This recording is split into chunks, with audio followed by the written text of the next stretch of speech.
सर्वमंगलमांगल्ये शिवे सर्वार्थसाधिके शरण्ये त्र्यंबके गौरी नारायणी नमोस्तुते। मेरे प्यारे भक्तों, माँ दुर्गा जी की नवी शक्ति का नाम सिद्धिदात्री है। ये सभी प्रकार की सिद्धियों को देने वाली है। मार्कंडेय पुराण के अनुसार अणिमा, महिमा, गरिमा, लगिमा, प्राप्ति, प्राकाम्य, ईशित्व, वशित्व, ये 8 सिद्धियाँ होती हैं। माँ सिद्धिदात्री भक्तों और साधकों को ये सभी सिद्धियाँ प्रदान करने में समर्थ हैं। देवी पुराण के अनुसार भगवान शिव ने इन्हीं की कृपा से ही इन सिद्धियों को प्राप्त किया था। इनकी अनुकंपा से ही भगवान शिव का आधा शरीर देवी का हुआ था। इसी कारण वह लोक व परलोक में अर्धनारीश्वर के नाम से प्रसिद्ध हुए। माँ सिद्धिदात्री 4 भुजाओं वाली है। इनका वाहन सिंह है। ये कमल पुष्प पर भी आसीन होती हैं। इनकी दाहिनी तरफ के नीचे वाले हाथ में चक्र, ऊपर वाले हाथ में गदा तथा बाईं तरफ के नीचे वाले हाथ में शंख और ऊपर वाले हाथ में कमल पुष्प है।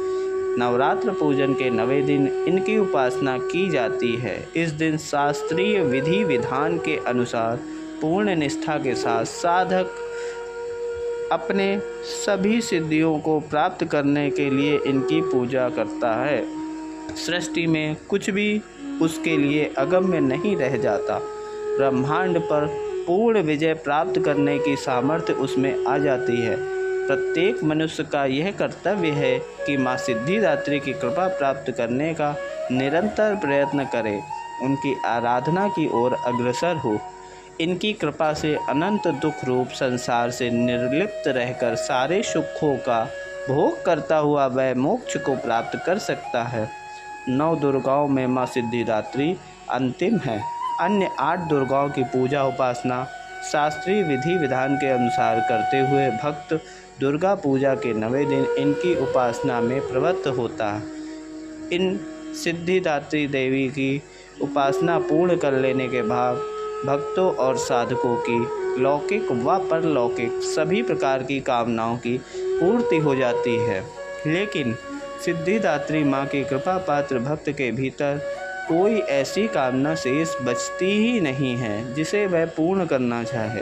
वह सभी सांसारिक इच्छाओं, आवश्यकताओं और स्पृहाओं से ऊपर उठकर मानसिक रूप से माँ भगवती के दिव्य लोकों में विचरण करता हुआ उनके कृपा रस पीयूष का निरंतर पान करता हुआ विषय भोग्य शून्य हो जाता है। माँ भगवती का परम सान्निध्य ही उसका सर्वस्व हो जाता है।